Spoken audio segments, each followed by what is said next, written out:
आज का चर्चा बिहार में इन दिनों गरमजरुआ खास और गरमजरुआ आम जमीन को लेकर के बढ़ रही चर्चाएं एवं सरकारी स्तर से जो भी कदम उठाया जा रहा है वो कितना सही और कितना गलत है, इसके ऊपर आज का ये चर्चा है। क्योंकि अभी सभी लोग जो आम आदमी हैं वो अंचल और निबंधन कार्यालयों से वाकिफ हो रहे हैं। सभी लोग इस बात को बखूबी जान रहे हैं, देख रहे हैं कि अभी किस प्रकार से कुछ कानूनों के वजह से, बिहार सरकार के कुछ कर्मचारियों के वजह से अंचल और निबंधन कार्यालयों का क्या हाल है। आज पूरे बिहार में एक भी निबंधन कार्यालय ऐसा नहीं है जो पूर्व की भांति अपने निबंधन कर पा रहे हैं। दूसरा है अंचल। अंचल के अधिकारी और अंचल के जो कर्मी हैं और जिला के शीर्ष जो राजस्व पदाधिकारी हैं, उनके द्वारा गरमजरुआ खास और गरमजरुआ आम जमीन के संदर्भ में जो भी चीजें या जो भी प्रकार का कदम उठाया जा रहा है वह कितना सही और कितना गलत है, उसके ऊपर हम लोग आज विस्तृत चर्चा करेंगे। सर्वप्रथम दो चीजें आती है कि एक तो बहुत आदमी जो आम रैयत है, जो जमीन को धारण करते हैं, उनके मन में हमेशा से यह दुविधा बनी हुई रहती है कि आखिर ये गरमजरुआ खास क्या है, आम क्या है। ये बहुत सारा चीज उनके ब्रेन में चलता रहता है। और जब अचानक से उनके किसी जमीन के टुकड़े पर ये कहकर कि आपका जमीन गरमजरुआ खास है, गरमजरुआ आम है, किसी प्रकार का कोई कानूनी कार्रवाई किया जाता है तो वो एकदम से अचंभा हो जाते हैं, सरकारी दफ्तरों का चक्कर लगाना शुरू करते हैं। फिर भी उन्हें कोई क्लियर कट बातें उनके समझ में नहीं आती है। तो मुझे ऐसा लगता है कि यह समाज का अभी वर्तमान में जिस प्रकार से बिहार के अंदर यह मुहिम को चलाया जा रहा है, तो मुझे व्यक्तिगत तौर पर ऐसा लगता है कि इन चीज़ों के संबंध में आम आदमी को जानना बेहद जरूरी है। तो जितना भी मेरी जानकारी में है मैं कोशिश करूंगा कि इन चीज़ों को बेहतर ढंग से आपके समक्ष रख सकूं। तो चलिए चर्चा को आगे बढ़ाते हैं। प्रथम कि गरमजरुआ आम और गरमजरुआ खास क्या होता है। तो इसको समझने के लिए हमको थोड़ा सा जमीन का इतिहास समझना होगा कि यह जो जितनी भी जमीनें हैं, जिस जमीन के ऊपर हम लोग हैं, इस जमीन को सर्वेक्षण किया गया। हम लोग वहीं से शुरू करते हैं क्योंकि बृहद पुराना डिस्कशन जो है सो थोड़ा सा ज़्यादा लंबा हो सकता है, इसी वजह से तो हम लोग कैडेस्ट्रल सर्वेक्षण से शुरू करते हैं, जिसको हम लोग पुराना सर्वे खतियान बोलते हैं या पुराना सर्वे बोलते हैं। सन मधुबनी जिला के अंदर सन 1900 ईस्वी के आसपास में सर्वेक्षण किया गया, जिस सर्वेक्षण को हम लोग कैडेस्ट्रल सर्वेक्षण कहते हैं या पुराना सर्वे कहते हैं। उस पुराना सर्वे के दौरान खतियान बनाया गया। खतियान में ऐसी जमीन जो रैयती भूमि थी या जो रैयत किसी जमींदार के अधीन लगान के ऊपर अपने उस जमीन को धारण करता था या रखता था, ऐसी भूमि को रैयत खाते में संधारित किए गए और हर रैयत को एक सिलसिलेवार नंबर दिया गया, जिस नंबर को हम खाता कहते हैं। और उस रैयत के अधीन कौन कौन सी जमीन जोत में है उसका खेसरा का पूरा विवरण दिया गया, जिसको हम लोग खेसरा कहते हैं, या आम भाषा में जो प्लॉट होता है उसका जो नंबर है वो खेसरा कहा जाता है। तो इस प्रकार से खतियान संधारित हुई, जिसमें खाता, खेसरा और उस खेसरे की रकबा को बनाया गया। तो यह वह जमीन थी जो जमीन जमींदार के समय में रैयत धारण करते थे, जिसका वो लगान अदा करते थे। अब भूमि का एक बहुत बड़ा भूभाग, जिस भूभाग पर किसी का लगान नहीं था, किसी व्यक्ति के जोत में नहीं थी, या जमींदार उस पे स्वयं बागवानी करता था, जमींदार उस पे स्वयं खेती करता था, या प्रति के रूप में या ऐसे ही छोड़े हुआ था, रखे हुआ था, ऐसी सभी भूमि के लिए एक खाता निर्धारित किया गया जिस खाता को हम लोग गरमजरुआ खास खाता बोलते हैं। और ऐसी सभी खेसराओं को उस खाता में संधारित किया गया। गरमजरुआ खास के केस में। दूसरी तरफ ऐसी भूमि थी जिस भूमि पे सार्वजनिक लोगों का इस्तेमाल हो रहा था, सड़क के रूप में, चारागाह के रूप में, और भी बहुत तरह का, नाला के रूप में, आहर के रूप में, पॉइन के रूप में, बहुत तरह का ऐसा जमीन था जिस जमीन को आम आदमी सार्वजनिक रूप से अपने सुविधागत अधिकार को जो है स्वस्थापित करता था और उसका इस्तेमाल करता था। तो ऐसी सभी भूमि जो पब्लिक के लिए था, उस भूमि को गरमजरुआ आम खाते में संधारित किया गया। ऐसी भूमि को गरमजरुआ आम भूमि कहा गया। अब खतियान बनी तो 3 प्रकार में बनी। एक तो वह जमीन थी जिस जमीन पर रैयतों का अधिकार था, तो उसको रैयती खाता बोला जाता है या रैयती खतियान कहा जाता है। दूसरी जो बनी वो बनी गरमजरुआ खास भूमि के लिए। तीसरी जो बनी वो गरमजरुआ आम भूमि के लिए।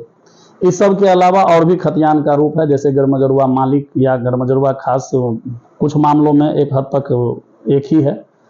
बकास्त भूमि है जो कि कंप्लीटली रूप से जमींदार के फेवर में था या जमींदार के एग्रीकल्चरल पोजीशन में था या उसके कृषि प्रयोजन के लिए था। ऐसी भूमि को बकास्त भूमि कहा गया जो मालिक के काश्तकार में रहता था। ऐसी समस्त भूमि का ये अवधारणा 1900 ईस्वी में बनी। ये जितनी भी दस्तावेजें बनी वो 1900 ईस्वी में बनी और ये खतियान 1900 ईस्वी में बनी। अब वर्तमान समय को समझने के लिए, वर्तमान समय में गरमजरुआ खास भूमि पर जो रैयतों का दावा है, जो आम आदमी का दावा है या सरकार का दावा है, उस दावा को समझने के लिए हमें थोड़ा सा इतिहास को समझना होगा। इतिहास ये है कि 1900 ईस्वी में सर्वेक्षण हुई। उस समय में जो स्टेट था वो जमींदार था, उसे लगान लेने की शक्ति थी, उसके अंदर में ही सभी रैयत जमीन रखते थे। यानी कि जमीन का सर्वोसर्वा जो मालिक था, सर्वोसर्वा जो अधिकार था, वो जमींदार में नहीं था, जमींदार का था।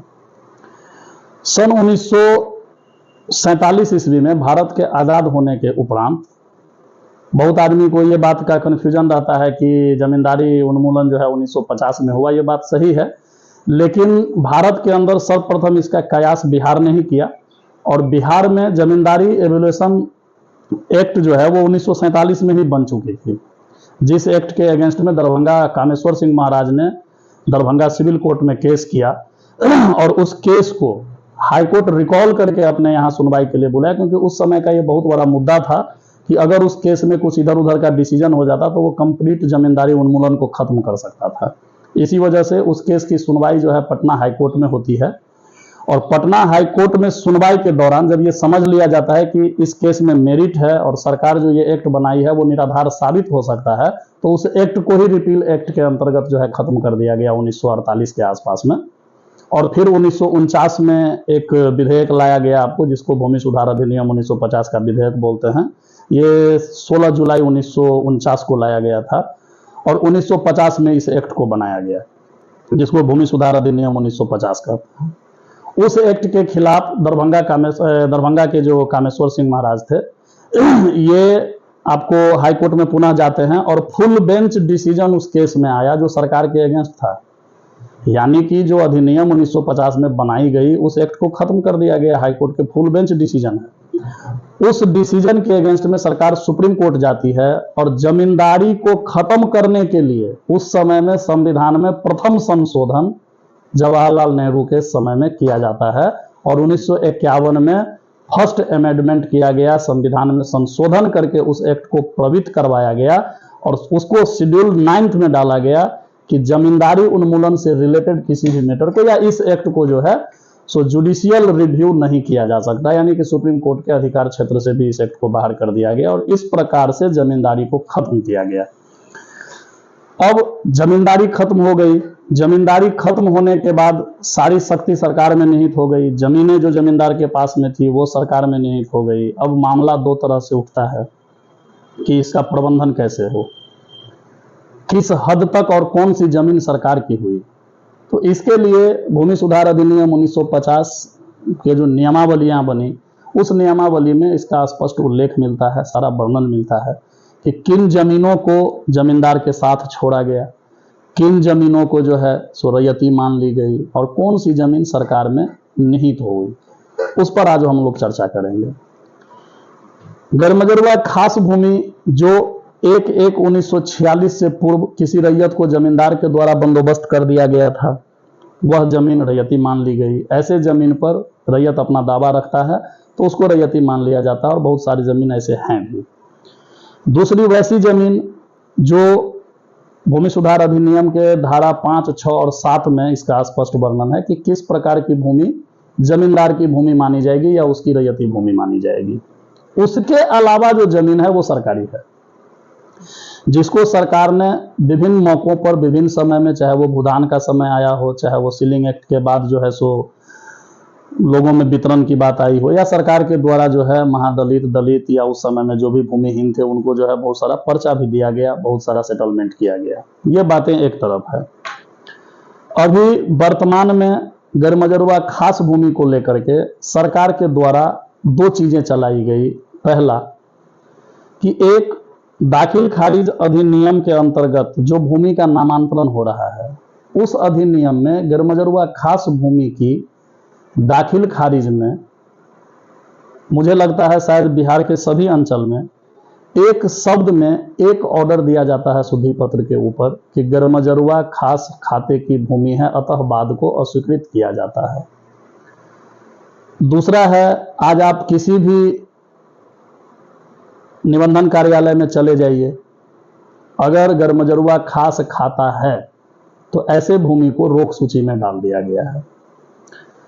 अब सवाल ये उठता है कि गैरमजरूआ खास खाता की संपूर्ण भूमि को, खास करके मधुबनी, दरभंगा और समस्तीपुर, जहां पर रिविजनल सर्वे अभी उतना ज्यादा इन्फोर्समेंट में नहीं है और पुराना और नया दोनों नंबर से रजिस्ट्री होती है, उस केस में पुराने खेसराओं को गैरमजरूआ खास खाता के संपूर्ण खेसरा को रोक सूची में डालना कितना हद तक सही है। सरकार के आदेशानुसार यह प्रतिवेदन किया गया। यह प्रतिवेदन राज्य के जो सबसे निचले राजपत्रित पदाधिकारी हैं, जो अंचल अधिकारी हैं, उनके द्वारा किया गया।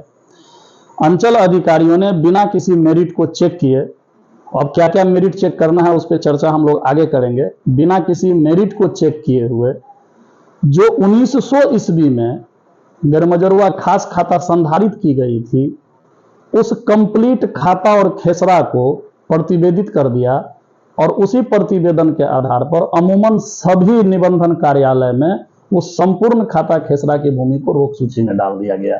यह अपने आप में बहुत ही विवादास्पद सवाल है कि क्या सरकार का यह कदम इस बात को दर्शाती है कि सरकार गैरमजरूआ खास भूमि को सरकारी घोषित करने में लगी हुई है, या वो आम रैयत जो ऐसी भूमि को धारण करते हैं उसके हक, अधिकार और हकीकत का गला घोट करके अपना अधिकार दबाना चाहती है, या उसके साथ किसी प्रकार का छलावा किया जा रहा है, या 1950 से पूर्व जिस प्रकार से जमींदार लगान न देने पर किसी रैयती भूमि को नीलाम कर देना, किसी भी रैयत को पकड़ के जबरदस्ती बांध लेना, ये सब टाइप का जो जमींदारी प्रथा में चलता था, क्या सरकार उस पर उतारू हो गई है? चलो एक एक बिंदु पर हम लोग गौर से बात करेंगे।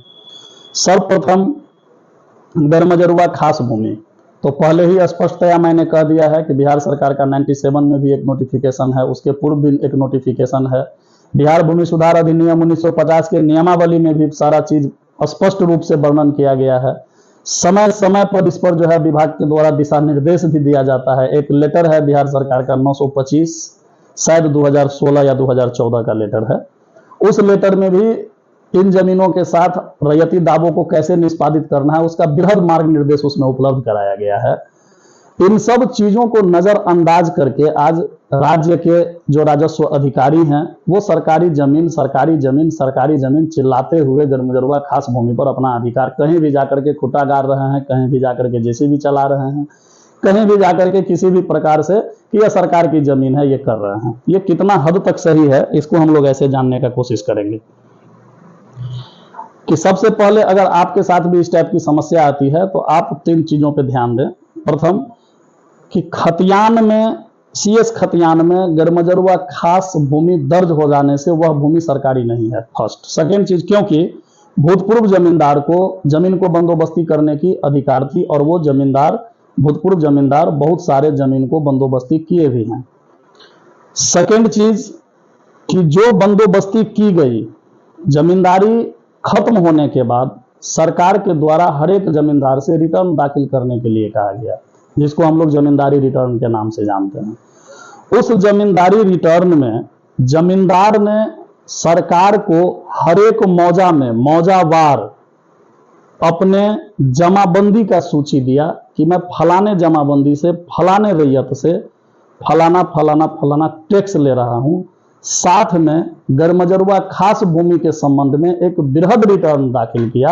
उन्होंने ये बताया कि मैंने इतना गरमजरुआ खास जमीन हम धारण करते थे 1900 ईस्वी में, 1900 से लेकर के 1946 ईस्वी के दरमियान मैंने इतना जमीन का बंदोबस्त फलाना फलाना फलाना फलाना रैयत को किया, जिस रैयत की ये जमाबंदी है जिससे मैं लगान लेता हूं।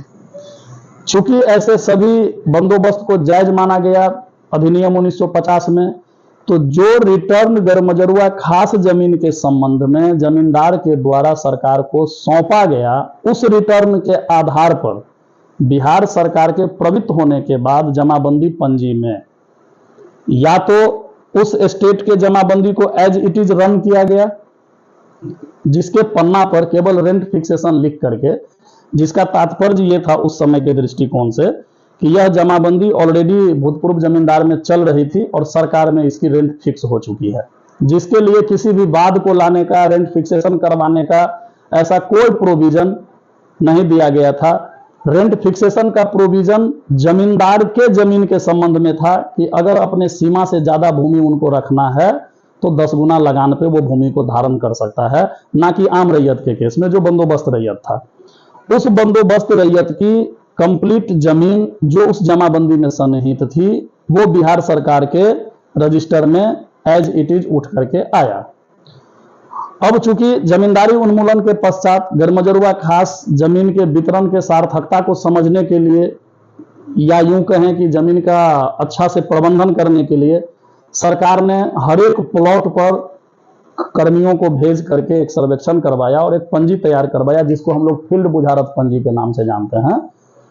और उस फील्ड बुझारत पंजी में किस खाता खेसरा के जमीन पर किसका दखल कब्जा है और वो किस आधार पर है उसका इंडेक्स बनाया गया, और वो अमूमन सभी अंचल में उपलब्ध है।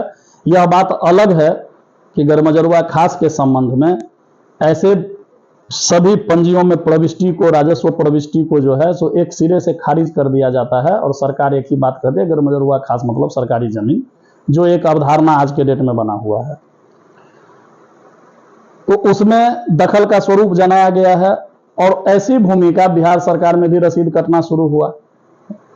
फिर 1965-62 के आसपास से जो है बिहार में मधुबनी, खासकर मधुबनी दरभंगा में पूर्व से सर्वे जो है सो किया गया, जिस पुनर्निरीक्षण सर्वे में भी ऐसे जमीन को कुछ में रैयती खाते में दिया गया। कुछ जमीन जो सर्वेक्षण के दौरान सर्वे अधिकारी के पास जमीन का जोत वाला नहीं पहुंच पाया या उससे सहमत पे दस्तावेज नहीं देखा पाया, तो उसमें अवैध दखल करके सरकारी खाते में उसकी खाता खोली गई। क्योंकि जमीन गरमजरुआ खास है और मूल पहले जमींदार था, बाद में सरकार बनी, तो ऐसी खाता खोला गया बिहार सरकार के नाम से, लेकिन अवैध दखल का इंद्राज उसमें लगाया गया कि फलाने व्यक्ति के दखल में है, क्योंकि एट द टाइम ऑफ सर्वेक्षण तो डॉक्यूमेंट उस रैयत के द्वारा वहां पर सबमिट नहीं किया गया।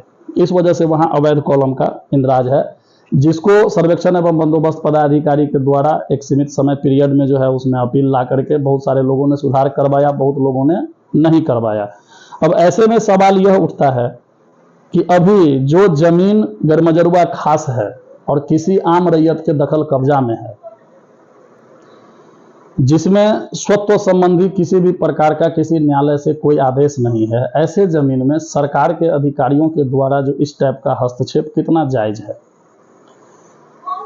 अगर इसी टाइप से रहेगा तो शायद नहीं चल पाएगा ज्यादा दिन, क्योंकि समझने के लिए 2-4 चीजों को समझना बहुत जरूरी है। सबसे पहले तो आप जमींदारी रिटर्न देखिए जो हर जगह उपलब्ध है, हर एक अंचल में उपलब्ध है। जमींदारी रिटर्न में उस खाता खेसरा में किस किस के नाम से कितना कितना जमीन का रिटर्न जमींदार के द्वारा दाखिल किया गया वो देखिए। उस रिटर्न के आधार पर फील्ड बुझारत पंजी को देखिए कि फील्ड बुझारत पंजी में उतने रकबा पर उसका दखल है या नहीं है, उसको देखिए। उसके बाद आप ये देखिए कि वर्तमान में जो जमाबंदी चल रही है उस जमाबंदी को किस प्रकार से सृजन किया गया है। तो इसमें एक बात स्पष्ट होता है कि आजकल दाखिल खारिज अधिनियम 2011 का जो सेक्शन 9 है, उसके अंतर्गत एक असीम शक्ति दे दिया गया है अपर समाहर्ता महोदय को कि वो जमीन से दखल कब्जा भी ले सकती है, जबकि दखल कब्जा का संबंध सीधा सिविल कोर्ट से है। और शायद रिसेंटली इसमें हाई कोर्ट से एक जजमेंट भी आया है, सेक्शन 9(1) को खत्म कर दिया गया है। वो जजमेंट अभी मेरे पास नहीं है, बाद में कभी होगा तो हम आप लोग के साथ शेयर करेंगे। सेक्शन 9(1) में जो दखल का प्रोविजन था कि अपर समाहर्ता भूमि सुधार को दखल सौंपने का और दखल किसी व्यक्ति को देने का अधिकार होता है, उसको निरस्त कर दिया गया है। अतः आप लोगों से यह अपील है कि दाखिल खारिज अधिनियम में अगर आपकी जमाबंदी रद्द होती है तो दखल के लिए अगर आपको प्रताड़ित किया जाता है तो आप उस पदाधिकारी के खिलाफ आप उचित फोरम में जाकर के न्यायालय में केस करें, क्योंकि दखल देने का अधिकार उसमें नहीं है, आपका टाइटल के लिए सिविल कोर्ट है। गरमजरुआ खास भूमि के संबंध में अभी एक शब्द में दाखिल खारिज खत्म कर दिया जाता है, निबंधन खत्म कर दिया जाता है। इन सब चीजों को समझने के लिए आपका जागरूक होना बहुत जरूरी है। अगर आप जागरूक नहीं होंगे, आप इन चीजों को समझेंगे नहीं, गरमजरुआ खास, आम, रैयती, तो शायद सरकार के अधिकारी तो बहुत पावरफुल होते हैं, शक्तिशाली हैं और सरकार को बहुत शक्ति है, तो इसी वजह से वो कभी भी आपके जमीन को जो है दखल छीन सकती है, कब्जा छीन सकती है, आपके जमीन पे जाके कभी भी बुलडोजर चला सकती है। तो इन चीजों को जब तक आप समझेंगे नहीं, आप अपने संपत्ति का सुरक्षा नहीं कर पाएंगे। तो इसीलिए और साथ में हम